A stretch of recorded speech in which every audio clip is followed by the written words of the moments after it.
जो हम लोग पढ़ने जा रहे हैं कोशिका, इसमें सबसे पहले हम लोगों को ये समझना होगा कि हम देखे हैं कि हमारे आसपास बहुत सारे सजीव जीव उड़ रहे हैं, पशु है, पक्षी है, बकरी है, गाय है, भेड़ है, सब तो हमारे आसपास चल रहे हैं। लेकिन हमारे आसपास सजीव के साथ साथ कुछ निर्जीव भी है। निर्जीव कहने का मतलब है जैसे दीवार है, कुर्सी है, तो यहाँ पर रखा हुआ बेंच डेस्क है, सब निर्जीव है। लेकिन अगर कहा जाए तो हमने एक चीज जाना है कि एक दीवार ही यदि हमको खड़ा करना है तो हम लोग क्या समझे हैं कि वो दीवार छोटे छोटे ईंटों से जुड़कर खड़ा होता है, छोटे छोटे ईंटों से जुड़कर खड़ा होता है। तो आगे यदि देखा जाए तो इस तरह से जैसे ईंटों को जोड़ने से एक दीवार खड़ा हो जाता है, उसी तरह से सजीवों में कोशिकाओं को जोड़ने से एक सजीव खड़ा हो जाता है। ठीक है, कहने का क्या मतलब है कि जितने भी जीव जंतु पशु पक्षी जो भी चीज बने हैं वो सब एक छोटे से छोटी चीज से बने हैं, जिसको हम लोग क्या कहते हैं, कोशिका। तो हम लोग यदि लिखने पर आए तो हम लोग क्या लिख सकते हैं कि कोशिका किसी भी सजीव की वह छोटी इकाई है जिससे वह बनकर तैयार होता है। हो गया कोशिका के बारे में।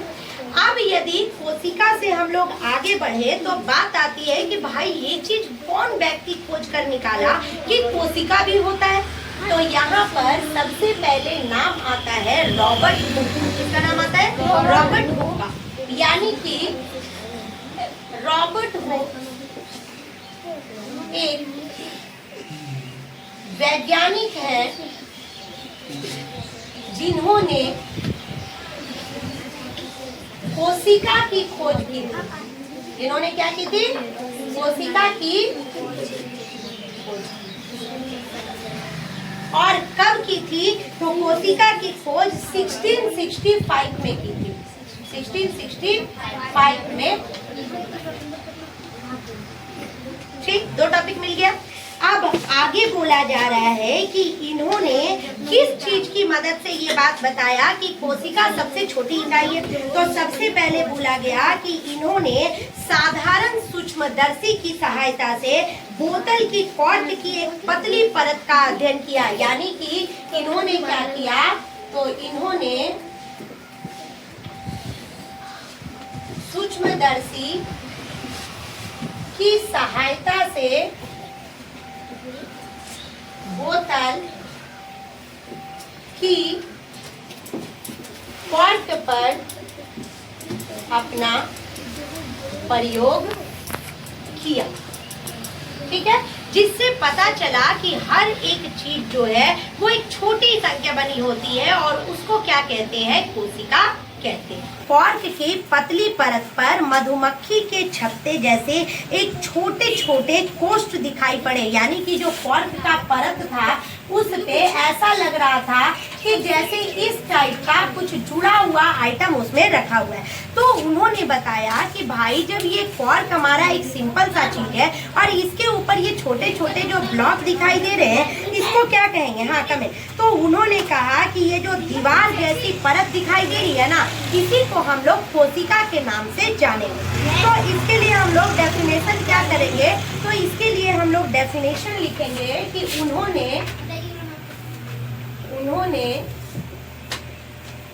कॉर्क की पतली परत पर छोटे छोटे कमरे जैसी संरचना पाया जिसे उन्होंने कोशिका का नाम दिया। जिसे उन्होंने कोशिका का। ठीक है, आगे अब आया कि कोशिका के बारे में हम लोगों को ये भी चीज जानना होगा कि कोशिका अंग्रेजी भाषा के सेल शब्द से बना है। किससे बना है कोशिका? अंग्रेजी भाषा के सेल शब्द से कोशिका बना है। ठीक है, आगे बोला गया कि ये सेल शब्द जो है वो लैटिन भाषा के सेलुला से लिया गया है। ये सेल शब्द कहाँ से लिया गया है? सेल शब्द लैटिन भाषा के सेलुला से लिया गया है। आगे बताया गया और इसका अर्थ क्या होता है, यानी सेल का अर्थ क्या होता है? एक छोटा कमरा।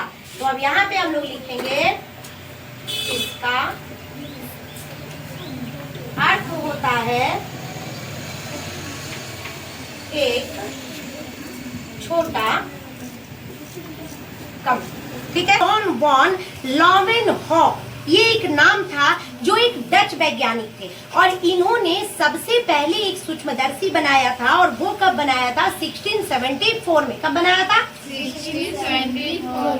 और इन्होंने सबसे पहले शैवाल, प्रोटोजोआ और बैक्टीरिया पे अपना टेस्ट किया था और टेस्ट करके इन्होंने बताया था कि कोई भी कोशिका जो होती है वो जीवित होती है। कोई भी कोशिका कैसी होती है? जीवित होती है। तो अब इसी के बारे में हम लोग फिर से लिख लेते हैं।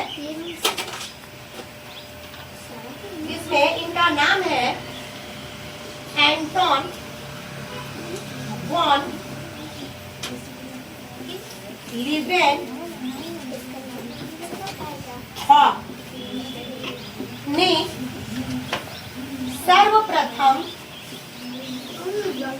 1674 में स्वनिर्मित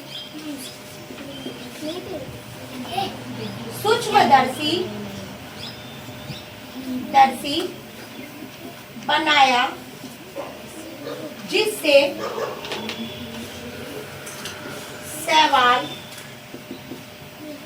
प्रोटोजोआ इत्यादि ने जीवित कोशिका को देखा। ये हमारे वो पहले वैज्ञानिक थे। अब इसके बाद हम लोग आते हैं अपने नेक्स्ट टॉपिक पे। नेक्स्ट टॉपिक हमारा ये है कि जो कोशिका होती है वो कैसी दिखती है। तो इसका एक हमारा इम्पोर्टेंट नोट कह लो। इम्पोर्टेंट नोट में हम लोग स्टार मार्क बनाकर डालेंगे क्या कि सभी सजीव असंख्य सूक्ष्म इकाइयों से बने हैं जिन्हें हम कोशिका कहते हैं। यानी कि प्रत्येक सजीव असंख्य सूक्ष्म इकाइयों से बने हैं जिसे कोशिका। हम लोग कह सकते हैं एक छोटा सा निष्कर्ष। क्या कह सकते हैं कि कोशिका जो होती है किसी भी सजीव की रचनात्मक और क्रियात्मक इकाई होती है। क्या होती है? रचनात्मक और क्रियात्मक इकाई। तो यहाँ पे हम लोग निष्कर्ष पे आते हैं। निष्कर्ष क्या देंगे कि कोशिका किसी भी सजीव की क्रियात्मक और रचनात्मक इकाई होती। आगे कहा गया कि ये जो है वो हमारे जीवन को स्वतंत्र रूप से चलाने में की क्षमता रखती है। यानी कि यहाँ क्या करेंगे कि कोशिका हमारे जीवन को स्वतंत्र रूप से चलाने की क्षमता रखती है। आगे बोला गया कि यदि इसमें देखा जाए तो कोशिका जो है वो विभिन्न पदार्थों को संगठित रूप से रखती है। कोशिका क्या करती है? कोशिका अकेले एक अंडा का गोला नहीं है कि आराम से जहाँ यहाँ पर हम छोड़ दिए, बंद करो थोड़ा सा कैमरा। अब हम बता रहे हैं कि कोशिका सिर्फ एक छोटा सा कोई पैकेट नहीं है, ठीक है, जो कमरे के जैसा दिख रहा है और हमारा काम हो जा रहा है, ऐसा नहीं होता।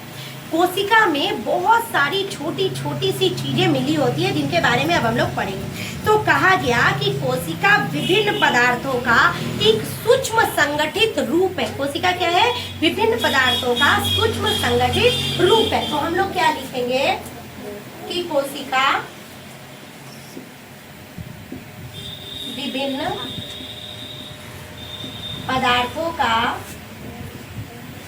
सूक्ष्म संगठित रूप। अब इसके आगे आप लोगों को ये भी जानना होगा कि सबसे बड़ी कोशिका किसकी होती है? शुतुरमुर्ग के अंडे की।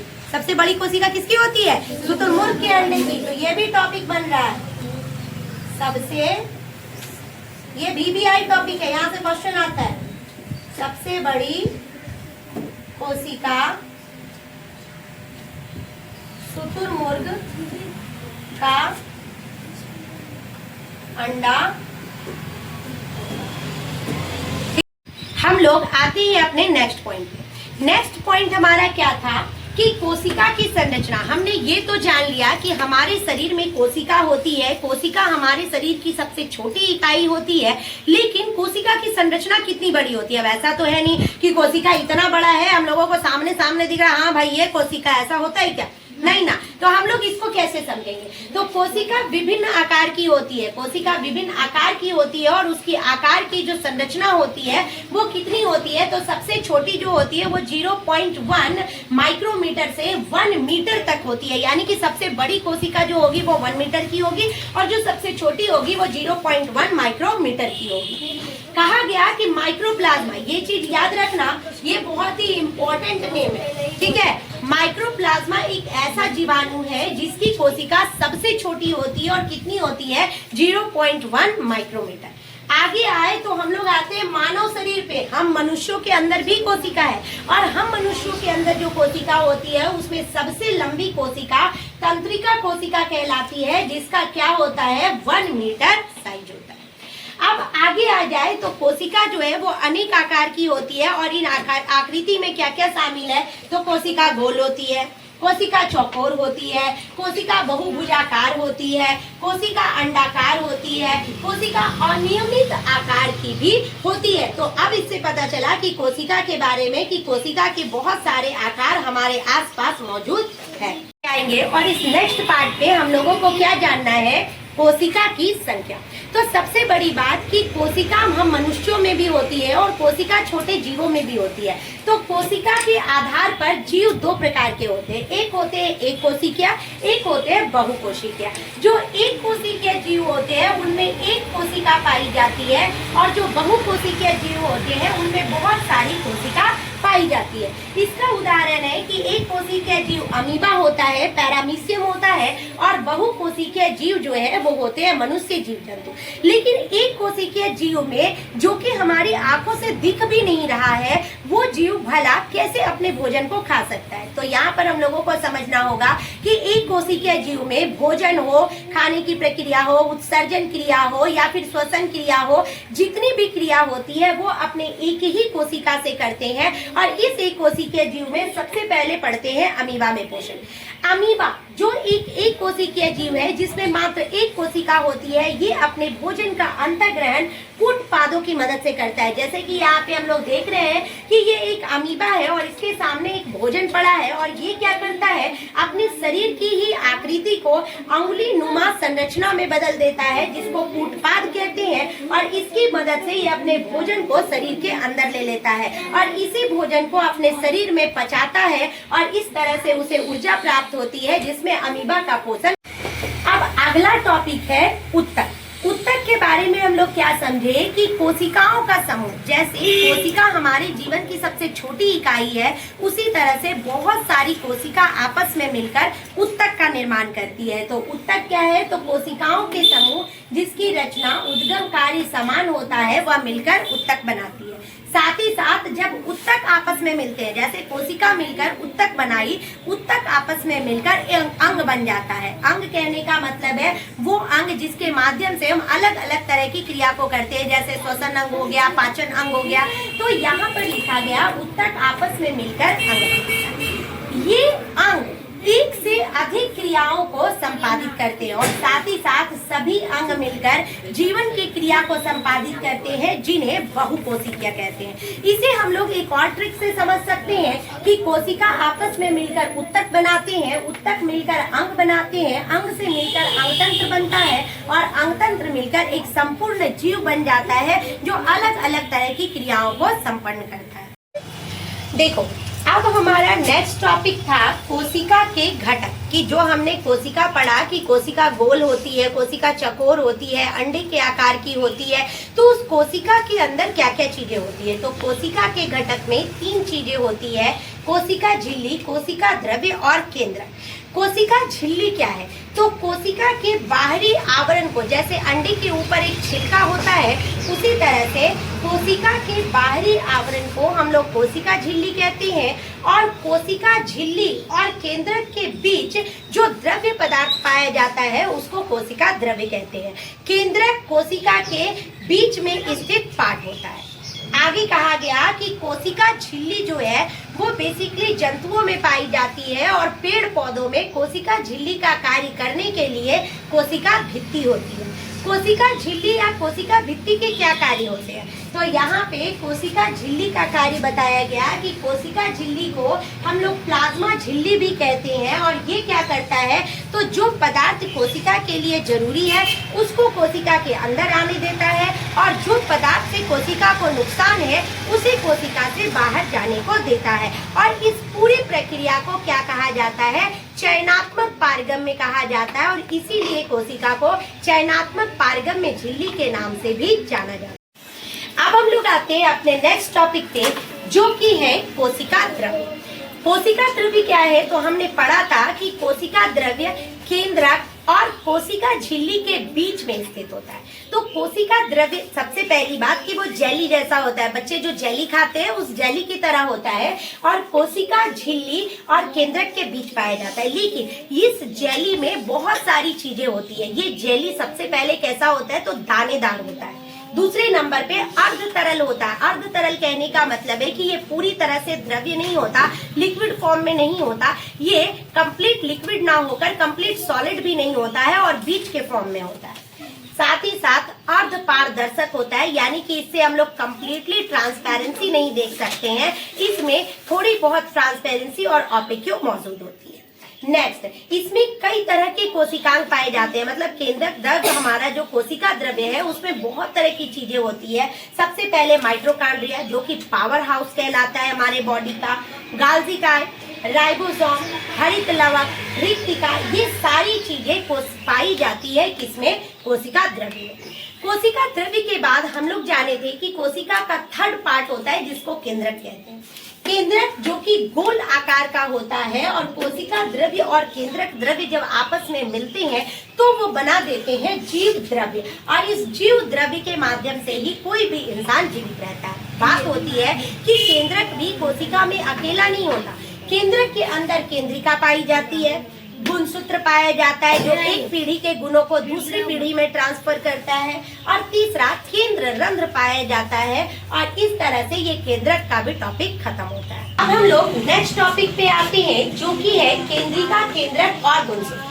सबसे पहले समझते हैं कि केंद्रक क्या होता है। तो केंद्रक के अंदर एक छोटी सी सघन संरचना दिखाई देती है जिसे हम लोग केंद्रिका कहते हैं। और केंद्रिका के अंदर बताया गया कि केंद्रक के अंदर धागे जैसी रचना होती है जिसको हम लोग गुणसूत्र कहते हैं। और ये वही गुणसूत्र होता है जो एक पीढ़ी के गुणों को दूसरी पीढ़ी में डालता है, यानी कि माँ बाप के गुण उसके बच्चे में जाते हैं, उसके बच्चे के गुण उसके बच्चे में जाते हैं, और पीढ़ी दर पीढ़ी ये गुण जो है वो एक पीढ़ी से दूसरे पीढ़ी में ट्रांसफॉर्म होता है। आगे गुणसूत्र का कार्य तो ये हो गया।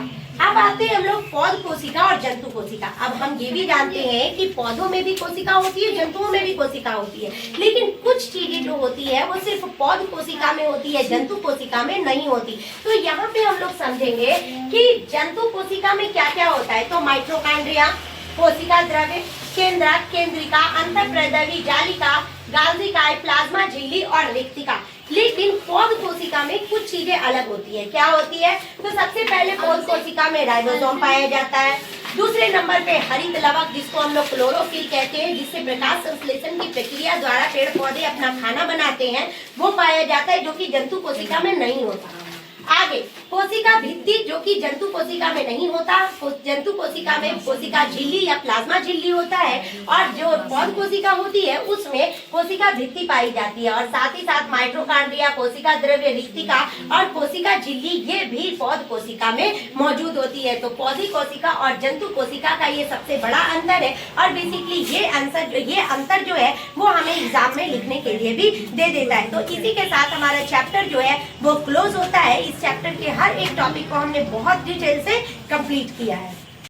तो वीडियो यदि पसंद आई हो तो वीडियो को एक लाइक दे दीजिए। चैनल पे नए हैं तो चैनल को सब्सक्राइब कर लीजिए, ताकि ऐसी ही सभी क्लासेस की साइंस की वीडियो आप तक पहुंचती रहे। तो मिलते हैं नेक्स्ट वीडियो में।